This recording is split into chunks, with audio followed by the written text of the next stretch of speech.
Welcome to another episode of the When Life Happens podcast. I'm your host, William Jackson, and I'm so excited because we have another opportunity to live, learn, and grow together. And today's episode is going to be one of those that we're going to talk about something that I believe is imperative for anyone who desires to do anything. This is the thing that they must have.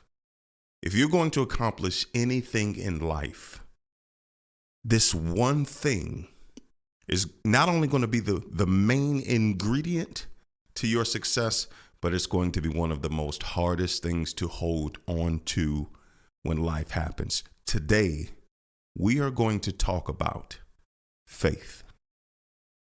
Not from faith through a lens of what you normally hear in terms of your spiritual aspect, although we'll dive into that a little bit as well. But we are going to talk about the true essence of faith in your ability to believe, not just in what you are dreaming for, hoping for, working towards, but having the faith to believe in yourself. Because if I know anything about life, I know that its main goal is to try to squeeze every ounce of faith out of you.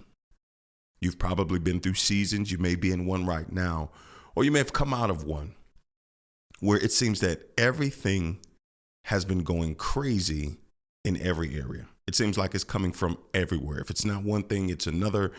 And you're just constantly feel like you're just treading in a tsunami, trying to keep your head above water. And when life happens, it tends to squeeze the very essence of the faith, the belief that you have that you can accomplish what you set out to accomplish. When life hits a marriage, one of the first things to go is the belief that you will come out on the other side of this better and not bitter. When life hits your business endeavors, one of the hardest things to do is to hold on to the dream that you once had when it seems that you're on a torrential downward spiral and that you are just consistently headed in the negative. And every time you try to take a step forward, you're taking 6 steps backwards. And this is the season where, as all these things are trying to hit you from every angle, it's hard to hold on to the one thing that you need, your faith. So today, I'm going to help you fix your faith. Because in this season, whatever you're facing, whatever you're up against, if you don't have your faith rooted and grounded in what you know and what you believe, there are going to be so many things that are going to be trying to steal your cognitive dominance. What does that mean? Is that there are 11 million impressions that are always fighting for your cognitive dominance. Research shows 11 million thoughts are fighting for dominance in your mind. And your brain only has the capability to process 40 to 50 of those bits of information. And when you are in that tight squeeze, your mind tends to drift to what's going wrong. Your mind tends to drift to what you don't have. Your mind tends to drift to what is going wrong in this equation and why? Who you lost? What did you think that was going to be forever when there's a layoff? Or we instantly dive into the aspect of focusing and highlighting and magnifying the things that are going wrong. And when we do that, our faith starts to deteriorate. It's like a child who gets a string of some type of thread on a curtain or a couch cushion, and then they just start to pull on it and pull on it and pull on it. And at first, it doesn't do any real damage. But if you pull on it long enough, you will start to see that the one thing that you held so tight, so dear, that you relied on, that you needed, is starting to unravel. So today I'm going to help you fix your faith, because without faith, without that fundamental hope and belief that you are going to come out of this better, without the fundamental core belief that you are going to bounce back from this, without the fundamental core belief that your purpose, your dreams, your destiny, you can accomplish and you will accomplish eventually, everything that you are hoping for, building for, praying for, working for will begin to unravel. So you know me, I love my acronyms. So I'm going to talk to you about how to fix your faith, F-A-I-T-H. I'm going to talk to you about the things that are necessary for you to rebound back into a place, bounce back to the version of you where you believed, where you had the faith to know that there is nothing that can stop you. This episode is going to give you the tools that's going to make you want to run through that brick wall again, make you want to jump back in the fire and try again, make you want to just lace up your bootstraps tighter this time and run back into the fight, because there is so much inside of you. There is so much that you have in store, and life is doing its job by trying to squeeze the essence of your faith. Put you in that vice grip of sorts to where you feel like I can't hold on, that this is just too much. It's so much is happening and I don't know whether I'm coming or going, and I can't even get my bearings together. I'm going to help you fix your faith today. Because if you get your faith back, everything that you've been hoping for, everything that you've been working for, how crazy would it be to go through all of the hell that you've been through, all of the struggle, all of the testing, all of the turmoil, all of the loss, all of the lack, all of the sickness? How crazy would it be to go through all of that just to get as close as you are to accomplishing your dreams, accomplishing your goals, and throwing the towel? Why waste all of that pain? You didn't go through that just to go through that. So I'm going to give you some tools today to how you can fix your faith that you can apply today. And we're going to talk about it in an acronym style, F-A-I-T-H. If you write that vertically down on a piece of paper or in your notes, because these are the things that if you start to reconstruct and reevaluate these parts of your life, you'll start to see how that faith will start to build back up. It's like that locomotive, and every now and then you got to put some coal on the fire. And some of us may have been in a space where you felt like you didn't have the strength to put the coal on the fire, and now you've just been coasting. But we're going to reignite that fire today. We're going to get back on the saddle, and we're going to jump back in the ring, because you have too much destiny in you to not make it through what you are in right now. So let's jump into it. If we're going to fix our faith, the first thing that we have to address, F, is your focus. I hinted at it and alluded to it here just a few seconds ago about how when things go wrong, our focus tends to drift to the things that are going wrong. How whenever we're in that tight squeeze, it is very easy to get into a space where I'm focusing on all of the negatives. And doesn't it seem like the negatives are just right there in your face, like it's hard to miss? Doesn't it seem like that you are in this space where when things go wrong, you can readily identify them? It's crazy how the brain works, that how we lodge our memories surrounding pain.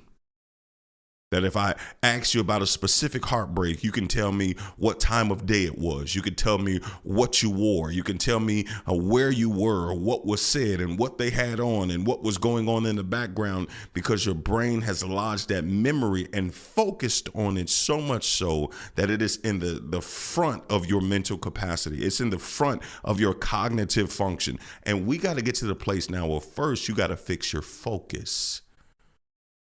Because if you are going to reignite your faith, you are going to need a level of motivation that's going to cause you to say that you can. And if you continue to focus on the negative, you will always say that you can't.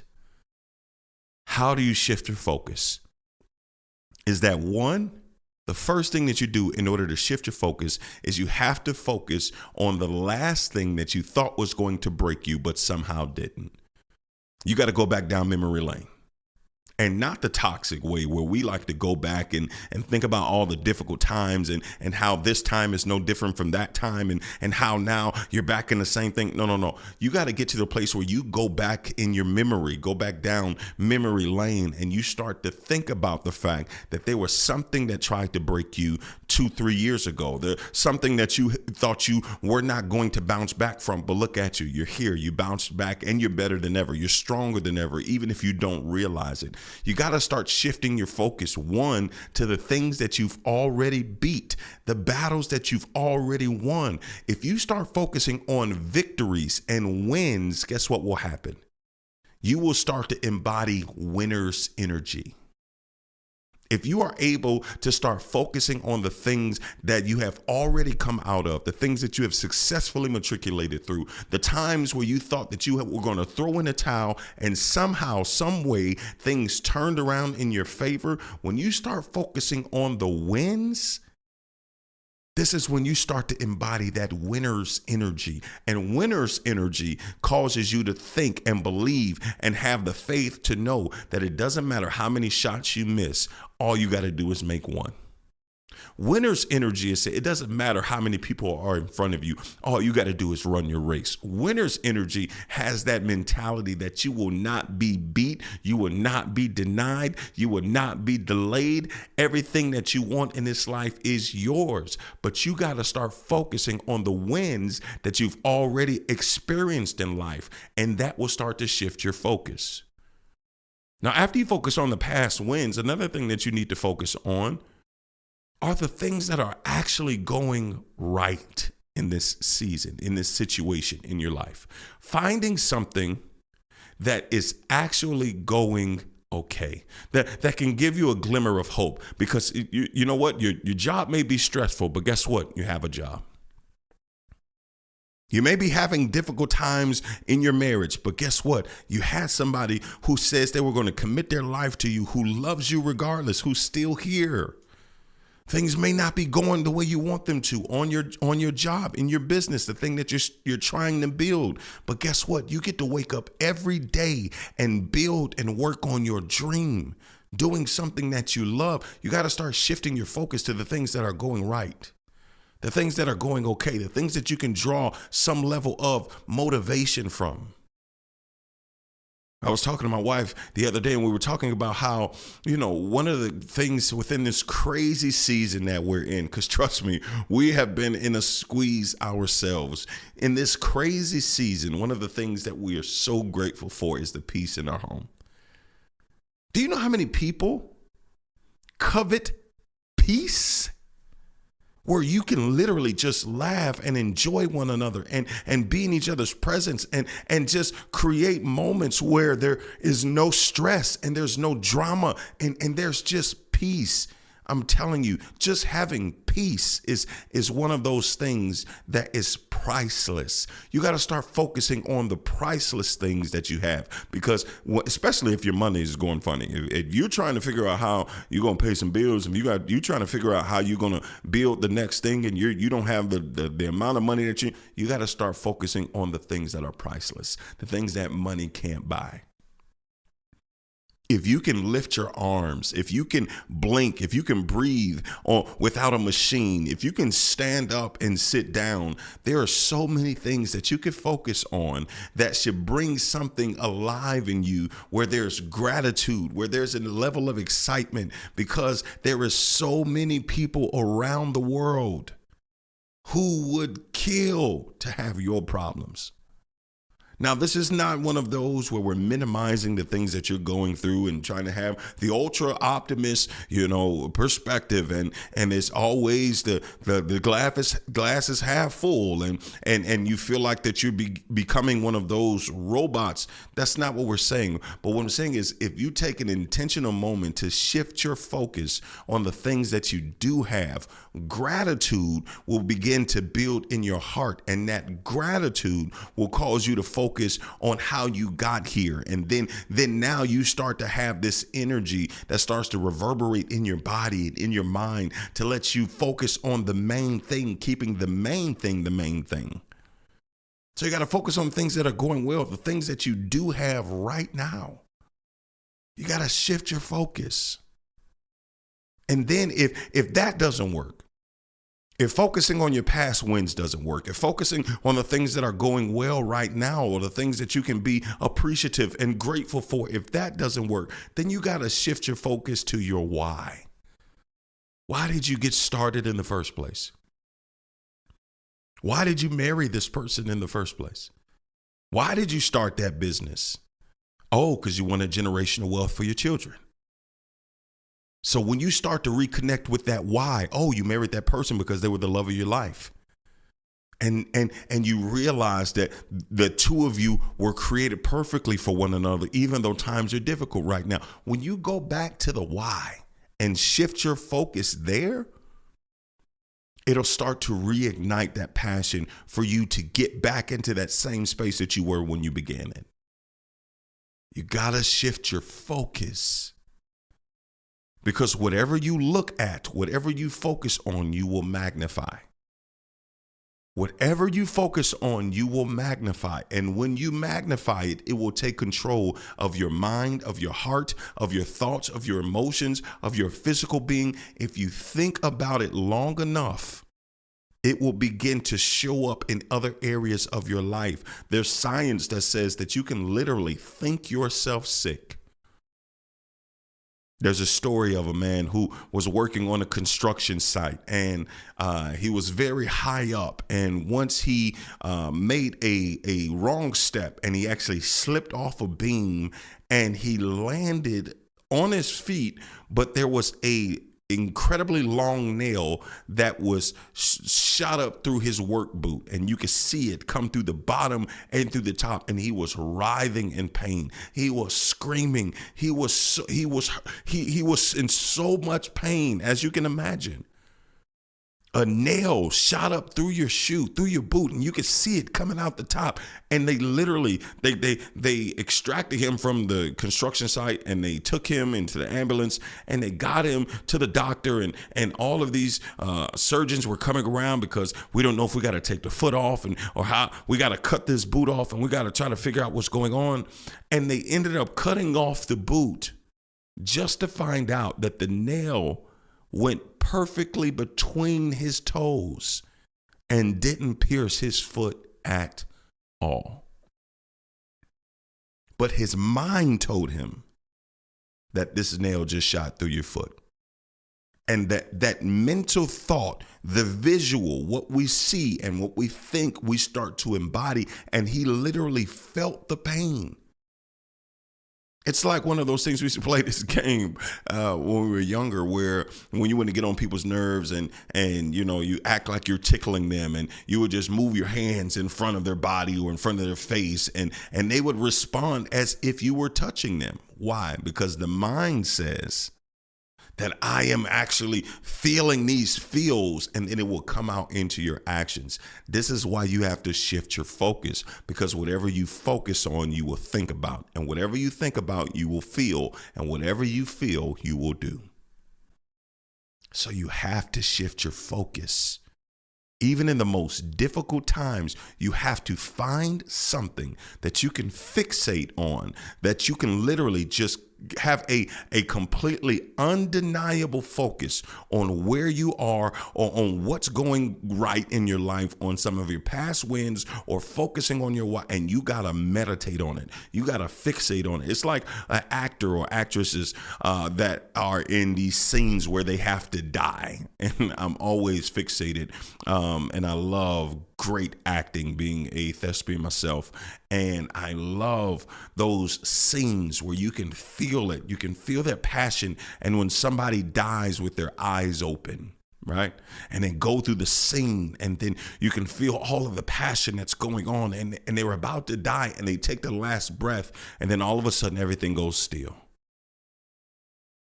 And they're dead. But their eyes are open. The trick that they always say, you hear actors and actresses say these little tools all the time, and say, in order to keep your eyes open without blinking, still, is you have to find something to focus on and stare at that And without moving, without breathing, you gotta so focus on that thing that literally your eyes have no choice but to stay so connected to it that they don't even blink. That's how you have to be about your focus. If you're going to fix your faith, you have got to get into the space where you're shifting your focus every day. Now, there may be days you don't feel it, and this is why you have to have a plan. If you need a reminder, I tell you all the time, write sticky notes. Put them in places that you are going to see it. Putting in places that you are going to be intentional about coming back to, where it's when you see it, it's going to shift your mindset. Some of you just need to put this on a sticky note. Fix your faith.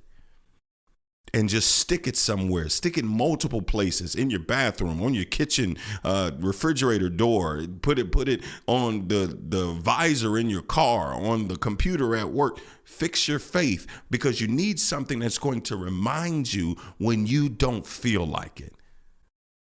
That's life. We're not always going to feel like it. But if you can shift your focus, I'm telling you, if you can shift your focus, you will begin to reignite something on the inside of you that will create spaces for you to thrive. So that's focus. The first thing that you have to do is fix your focus. The second thing that you have to do, if you're going to fix your faith, you have to adjust your attitude. Here's the truth, is that there has probably been some things in your life that have made you justifiably upset and frustrated. But being angry, being frustrated, being disappointed, all of these emotions that are valid, when you stay in that place long enough, you start to shape your personality around that feeling. And if you can't adjust your attitude will determine your ability to progress and to accomplish the things that you want to accomplish. Your attitude is directly tied to your ability to accomplish anything. How you react, how you respond. Because your attitude can keep the resources that you need away from you. If you're hurt, if you're frustrated, if you're angry, you know those people who are always angry or who always are pessimistic, and they may have a right or a reason to be, but those people you want to stay far away from, because that energy is contagious. And your attitude could be repelling the things that you actually need in order to accomplish what you need to accomplish. What's your attitude like? How do you feel about where you are and what you're doing? What's the attitude that you have moving forward about your destiny, your dreams, and your goals? Do you even care anymore? When you reach that place where some people are these proverbial zombies, where they just no longer care and they're just going through life, that's when things get dangerous. When it's just like, okay, whatever, it is what it is. And here's the real truth. I used to live in that space. I was the king of it is what it is. So my saying was, it is what it is going to be what it's going to be. That was my saying. But that was a surrendered mentality, a surrendered perspective. I had surrendered and given my power over to life, to the situations that I were facing, because I was just surrendered to the idea that nothing is in my control. Whatever's going to happen is going to happen. C'est la vie, whatever will be. And I'm just going to just ride the ride and we'll see where we end up. And that surrendered mentality kept me trapped and it kept me stagnant. Because if you are going to get to a place where you have the faith to step back into doing the things that you desire to do, you have to take a level of ownership on your ability to get back in on the thing that you desire to get back into. You have to take some ownership on your ability to step back into where you were created to be. If you just have the mentality that whatever's going to happen is going to happen, and you're just going to ride the wave, you will never find the energy that you need to stand up and actually ride the wave, because that surrendered mentality is not you riding the wave. That surrendered mentality is you being carried by the wave. There's a difference in riding the wave and being carried by the wave. Imagine a surfer out in the ocean, and they get up to this wave, and then all of a sudden, instead of hopping up on the surfboard, taking command and doing what's necessary to ride the wave, they just lay down on their stomach and just hold on for dear life. Imagine being in that competition. You're seeing people, the first thing you're going to say is, why are you even out there? If you're not even going to try, why go out there? And you got to have the attitude that no matter how big this wave is, I got to get up and ride this thing. No matter how big it is, no matter how many times I've fallen, no matter how many waves have taken me out, no matter how many times I've wiped out, I got to get up and keep going. Speaking of wipe out, that's one of my favorite pastimes, is watching that show Wipeout. I don't know if you've ever seen it. And it's this giant obstacle course where it is brutal. I mean, they have these obstacles where people are getting punched by these punching gloves, or then they're getting tossed and smacked by hammers. And you got people who are throwing things at them, suitcases and soccer balls and these giant vegetables, all kind of stuff. But the thing that gets me is that no matter how much punishment these people take, they keep going. If they try to jump on these big red balls, and I don't even know how their spines recover, to be honest with you. The way they get twisted and turned and the way they get tossed, I am shocked that some of these people don't have permanent damage. And they might. I don't know. I haven't seen behind the scenes. This is not an ad. I'm just telling you what I saw on the show. I watch it just like you do. If you don't, you might want to watch it. It'll give you a good visual. But they take a lot of punishment, but they keep going for the chance at winning the prize. And I don't care how many times they wipe out, they get back up. Even if they get knocked off this specific obstacle and they have to swim to the other one, it's always forward progress. It's always forward progress. Why? Because even if I don't win, I can't stop here. And that mentality is when you start to adjust your attitude to say, I may wipe out, I may get knocked down, I may have some things that didn't go my way, I may have had some things that were unfair. Until you get that attitude to say, I've experienced that, but I know it hurt, but I got to get back up. I know it was difficult, but if I keep going, I know I'll win. If you start adjusting your attitude about it, instead of embracing this surrendered mentality or this angry, resentful, just bitter mentality, that bitter attitude is always going to prevent you from getting into the spaces that you need to get into in order to accomplish what you need to accomplish. Because attitude is what people can sense and feel without you saying anything. Have you ever met those people where you just see them and you don't even have to say anything? You just look at them and say, no, it's not my cup of tea. I could just, everything about them, I see it in their face.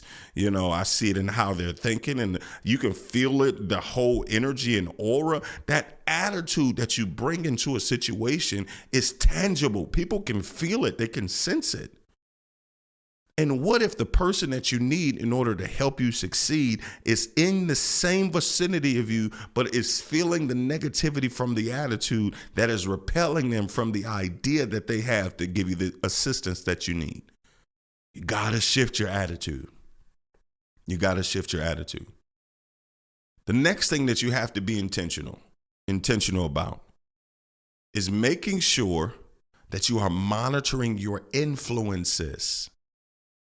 Because whoever you are giving access to, you are giving authority to influence your mind, your heart, your body, your soul, whenever you are in the space, because some of our attitudes are affected by who we have influencing us, by the people that we're following on social media, by the movies that we're watching, by the music that you're listening to.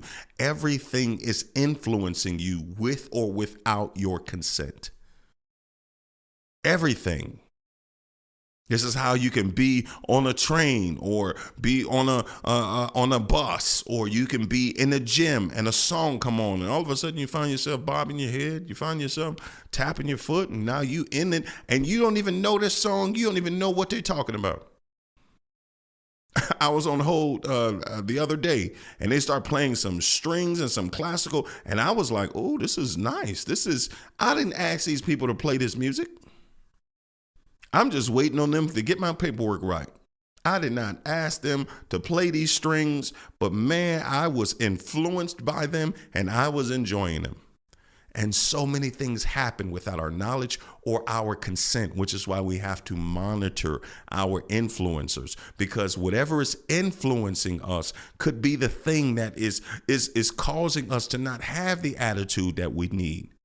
You have to, if you are working on trying to better your marriage, you need things that are influencing a positive perspective about marriage. You can't be watching all of these reality TV shows or listening to music or, talking about how you just need to leave her or to bust the windows out of his car. You don't need to be listening to stuff like that if your marriage is on the brink. Because it's influencing your mind, which would then influence your emotions, would then influence your actions. What are the things that are influencing you? And you have to find strategic influences. If you want to be a successful business owner, you need to listen to successful business owners. Not to your friends who have businesses and you all are struggling together, because all you do is commiserate, because misery loves company. You need to find somebody that you can listen to who is already in the seat that you desire to sit in. You need to find people who are going to cultivate those aspects of understanding and wisdom and give you the tools that you need in order to strive and become better. What are your influencers? Who is influencing your thought process? The things that you're doing when you're scrolling on social media. Guess what? Every reel is influencing your thoughts. Everyone. Every song you listen to. Every commercial that you listen to. That's how these jingles and ads, they get stuck in your head. If I just bust out and said, Nationwide is, I guarantee you said on your side. If you didn't say it, you thought it. Why? Because it influenced you, because you heard it enough. They played it in so many different ways and had your favorite celebrities or favorite music artists, and they had catchy ways of presenting this information to you. And now it's stuck. It's solid. It's you don't have to. It's stored in your cognitive memory so much so that you don't even have to go looking for it. It has influenced you so much that it is stored in your memory. Guess what? Probably forever. Whenever you hear Nationwide or whenever you hear parts of that jingle, probably it will start to ring out in your ears. And if you're watching this or listening to this from another part of the country, there's something that you could hear, something that you could see that automatically will trigger a memory. Because it's been stored. It has influenced you so much so to the degree that wherever you are, you can recall it back to your memory. You got to have something of a positive nature that is motivating you, something that you can continue to go back and rehearse and meditate it, so it's influencing your thoughts, so much so that your thoughts start to influence your emotions, and they start to influence your actions. And now you're in this perpetual cycle of bringing out this attitude of success and this attitude of resilience. And now your focus is set on the things that it needs to be set on, because you are allowing the proper influences to direct your thoughts and to cultivate that attitude that you need to win. What's influencing you? What books are you reading around the topic that you need to get better in? Because if we're in this space now, I'll be very honest with you. If you're in a space where you're just saying, I don't really need to read no books. I don't really need to get better in the area. I'll figure it out. I'm good at what I'm doing, and I may have had some success, and I know what I'm doing. You are setting yourself up to reach a plateau where you will no longer be able to progress from. Those who are successful are perpetual learners. You got to learn your spouse. You got to learn your business. You got to learn your craft. You got to learn your children. You got to learn your job. You got to learn how to take care of your body. Your body changes. We are always evolving. Always. So you got to get to the place now where you are being influenced consistently by positive things that are pointing you in the right direction. You got to have something that's influencing you to focus back on your North Star. What's your North Star? The thing that you are focusing on, the things that's the prize, the thing that you are hoping for, is it to get your business to a certain number? Is it to get your marriage to a certain space? Is it to get your body to a certain space? What's that magic number? What's that North Star that you are focusing on? Because if you don't have a North Star, then guess what? We'll start winging it, and then you'll start opening up to influences, and without your knowledge or consent, now you have been taken completely off track unknowingly, because unconsciously we allow things in to shape our mind, our heart, and our perspective. You got to get to the place where you have a consistent regimen of being influenced in the proper way. What do you do every day to influence your mind to focus on the things that it needs to focus on? You got to have strategic influences, because if not, without your consent, your mind will be bombarded with a whole bunch of junk that will make it hard for you to get back into space where you can push towards the prize that you've been working so hard for. What's influencing you? Then after you're in a space where you're focusing on your influences, then you got to be intentional about checking your timeline. This is one of those things that a lot of people get messed up on. If you are going to fix your faith, you have to assess your timeline. The real truth is that we as humans have an over obsession with time. What if I'm too late? What if I'm too early? What if all these what ifs and these questions start to cause us to create these unrealistic timelines and timetables? And when we don't reach that specific moment in time, it creates a level of disappointment. It creates a level of resentment. And now we want to throw in the towel because we didn't hit the mark when we wanted to hit it. It is good. Listen, it is good to set goals. It is good to be in a space where you are intentional about the things that you are working for. But if you don't have the ability to move the goalpost a little bit, to adjust the finish line, to have this evolving finish line to where if that mark didn't work and you weren't married by this time, or you didn't reach this place of success by this age, you got to know that it's one of those things that is ever evolving. That you can't be so married to the timeline, because if you are married to the timeline and it's so rigid, when life happens and it throws your timeline completely off, you will be now going to this downward spiral of disappointment and regret and frustration. So if you're going to fix your faith, you got to be able to fix your timeline to say, these are the things that I desire to do in this time. Notice the language. These are the things that I desire to do in this time. That's not saying these are the things that I have to do in this time. Because when you start setting out, let me tell you, one of the things that I do when I'm setting out my to-do list, I may set an entire list and I'll prioritize it, but I know that there are going to be some things that I may not get done today. But if I set this list and I have 9 or 12 or 15 things that I need to get done, and I put all the pressure to get it done today, then by the end of the day, not only am I going to be working with this anxiety and this angst and this perpetual frustration of trying to get through it because I'm trying to, and then you'll start rushing things and you start cutting corners, and then now you get to the end of the day, and even if you do finish it, you didn't finish it how you wanted to finish it, and then now the quality has been diminished. Now you're frustrated because you got it done, but now you got to go back and fix some stuff. Or if you don't get it done, now you're super frustrated going into the evening, and your whole tomorrow is off because you're focusing on the fact that I didn't get it done yesterday.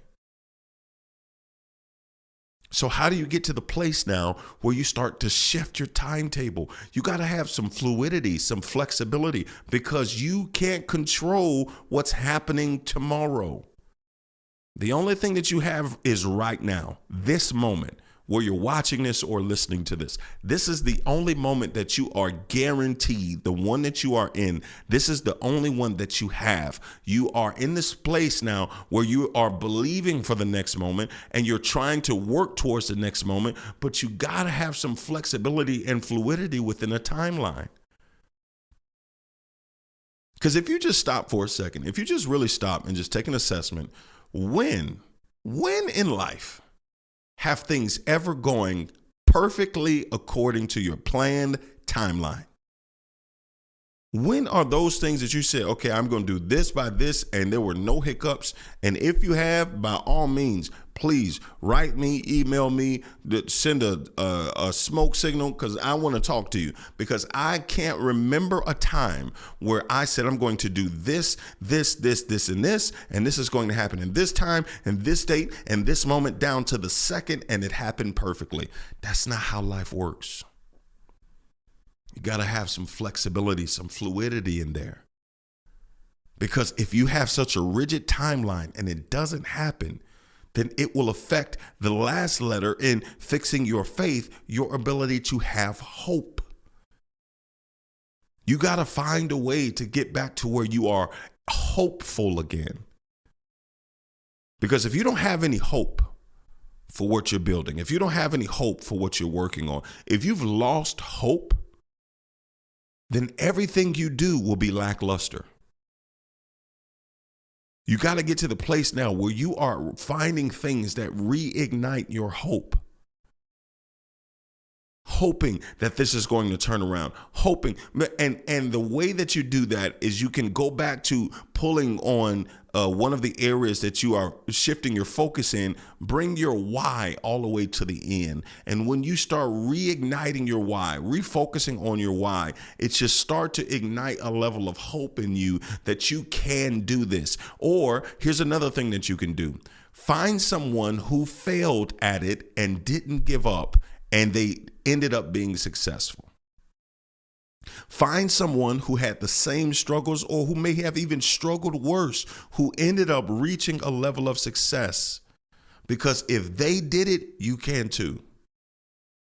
Start reading or checking out some autobiographies of some of these successful people that you want to emulate, or that you want to be around, or you want to have some level of success and accomplishments that they have already had. Because when you listen to their stories, when you listen to the things that they had to struggle through, that they had to fight through, and they didn't give up, that is the common denominator in the people who are successful and the people who are not. The successful people just made up in their mind that they weren't going to give up. And when you hear stories of triumph, when you hear stories that you've experienced aspects of some of the same similar struggles and tests and turmoil, when you start to hear stories about people who have made it through, your hope will begin to rise, because you can do nothing if you don't have any hope. So start listening to some people, reigniting the focus on your why, but then listening to some people who have gone through what you've gone through, who have been through some of the stuff that you've been through, and they made it out. Because nothing sparks hope like someone that can relate to where you are, but they have been there and done that and reached the places that you desire to go. Find these people who have been in the seasons that you've been in life. Surround yourself with people. This is why I love talking with elderly people. When I hear their stories, when I hear the things they have to struggle through, when I hear the stuff that they had to fight through, it ignites a level of hope in me to say, okay, yes, this is difficult, but man, if they push through, then I can too. Because hope, when you start to build that hope in you, then guess what? That hope will cause you to have a little bit more fluidity and flexibility in your timeline. Hope will cause you to seek out the proper influences. Hope will start to change your attitude and shift your focus. Finding somebody who has been there and done that, got the t-shirt. Those are the people that you can follow and lean into. If you're in a marriage, find someone who's been married 20, 30, 40, 50 years and just sit with them. The wisdom that is readily available just in your sphere of influence. Finding someone who has been through some tough times will ignite some hope in you. Or finding someone who has it worse off than you, who's struggling, who's just trying to survive in a much more grave condition, or if you're in a space now where you're struggling in certain areas, just making yourself aware of people who have it worse off than you, people who are around the world, people who are living under bridges, people who are in abject poverty. Finding someone who is struggling in a space that will just spark some hope in you to say, okay, well, I'm not there, so that gratitude for me should start to cause me to want to do more so that I can be aligned to the person who's coming behind me. Because all of the things that we go through are not just for us. Every trial and every triumph, all success and all struggle is shared. Nothing is an isolated moment. The stuff that you struggle through, somebody's going to learn from. Your successes, somebody's going to be motivated by. So finding that way to ignite your hope again. Because without hope, it's going to be difficult for you to reach your goals. So if you're going to fix your faith, shift your focus. Adjust your attitude. Monitor your influences. Have some fluidity and flexibility in your timeline. And reignite hope. Because your faith is the main ingredient that's going to help you to believe that you can do and be everything that you set out to do and be. Listen, I hope you got something out of this episode. If by chance you walk away from this episode, from watching it or listening to it, and you forget everything that I've ever said, I need you to understand that you have everything inside of you you need already to overcome and succeed when life happens.